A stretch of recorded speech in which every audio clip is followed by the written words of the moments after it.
बात रेल हादसे की। सोमवार की सुबह शूल बनकर चुभी है देश के सीने में, क्योंकि मंजिल तक पहुंचने के लिए रेल में यात्री बैठे थे, मगर वो मंजिल तक पहुंचते इसके पहले ही एक भयानक हादसा हो गया। पश्चिम बंगाल की जलपाईगुड़ी में कंचनजंगा एक्सप्रेस में मालगाड़ी ने टक्कर मार दी।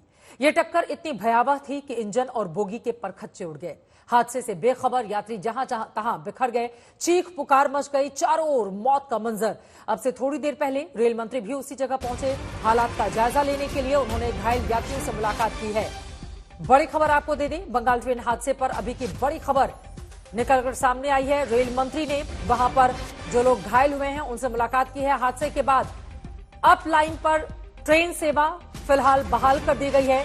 ये इस वक्त की बड़ी जानकारी। न्यू जलपाईगुड़ी की ओर जाने वाली ट्रेन सेवा की बहाली हो गई है, क्योंकि यकीनन बहुत सारी ट्रेनें इसकी वजह से प्रभावित थी। अश्विनी वैष्णव और ममता बनर्जी ने घायलों से मुलाकात की है। पश्चिम बंगाल की मुख्यमंत्री ममता बनर्जी और रेल मंत्री अश्विनी वैष्णव ने जाकर घायलों से मुलाकात की है। ये तस्वीरें आपको दिखा रहे हैं। सवाल बड़ा यह है, नौ मौत का आखिर कौन है जिम्मेदार, जिसने कई सवाल इस देश के सामने रखे हैं, क्योंकि अभी तक ओडिशा के बालासोर में रेल हादसे का दर्द कम भी नहीं हुआ था, तब तक एक और इस तरह का हादसा हो गया जिसने सिस्टम को लेकर कई तरह के सवालों को जन्म दिया है। एक तरफ लगातार रेल मंत्री को लेकर विपक्ष की ओर से सवाल पूछे जा रहे हैं, तो वहीं रेल मंत्री ने मौके पर पहुंचकर हालात का जायजा लिया और उसके बाद घायलों से जाकर मुलाकात की है। ऋत्विक मंडल हमारे संवाददाता जुड़ चुके हैं ज्यादा जानकारी के साथ। घायलों से जाकर मुलाकात की है रेल मंत्री ने भी, ममता बनर्जी मुख्यमंत्री ने भी। उनके हालात कैसे हैं, तबियत कैसी है, क्या जानकारी मिल रही है, और ट्रेन सेवा बहाल कर दी गई है अपलाइन के, इसको लेकर क्या जानकारी आप देंगे ऋत्विक? देखिए, सबसे बड़ी जानकारी इस वक्त जो मैं मेरे दर्शकों को बता दूं कि जो रेलवे के सूत्रों से हमें मिल पा रही है कि यहाँ पर जो जिस चूक की बात की जा रही है उस पर जो है इशारा रेल की तरफ से कर दिया गया है। जो खबर हमें मिल पा रही है कि जो कांचनजंगा के ट्रेन के जो ड्राइवर है उनको ये निर्देश दी गई थी रेलवे की तरफ से।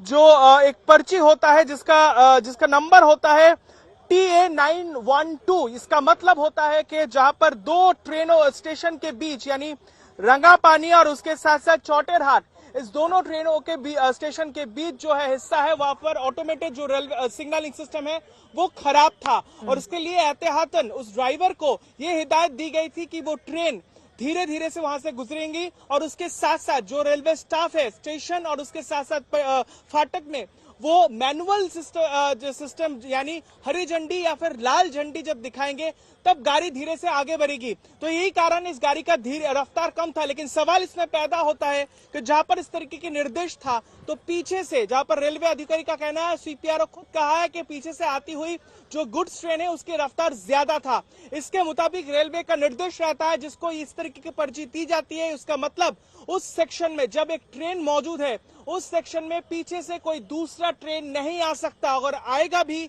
तो धीरे धीरे। उसके लिए भी वही निर्देश है। जहां पर ऑटोमेटिक सिग्नलिंग सिस्टम काम नहीं कर रहा है, जो कागज हमारे पास है, जो तथ्य हमारे सामने है रेलवे के सूत्र से, तो उस पर यह स्पष्ट होता है कि गुड्स ट्रेन के लिए भी, मालगाड़ी के लिए भी यही निर्देश था, वो धीरे धीरे गुजरेगा। लेकिन यहाँ पर मौके पर आकर हमें जो लगता है, और रेलवे आधिकारिक की जो पुष्टि अभी तक कर चुकी है कि इसकी रफ्तार बहुत ज्यादा थी, तो जो मैनुअल चूक की बात हो रही है ये सामने निकल कर आ रहा है कि किस तरीके से यहाँ पर उल्लंघन हुआ है। और रेलवे की माने तो उनका कहना है इस पहलू पर वो भी जांच कर रहे हैं। फिलहाल राहत और बचाव का काम चल रहा है और रात का वक्त हो चुका है, लेकिन डेब्रिस को हटाने के लिए, मलबे को हटाने के लिए JCB की जो संख्या है उसमें इजाफा किया गया है। बहुत धन्यवाद ऋतिक मंडल इस पूरी जानकारी के लिए आपका। आगे भी आपसे जानकारी हम लेते रहेंगे।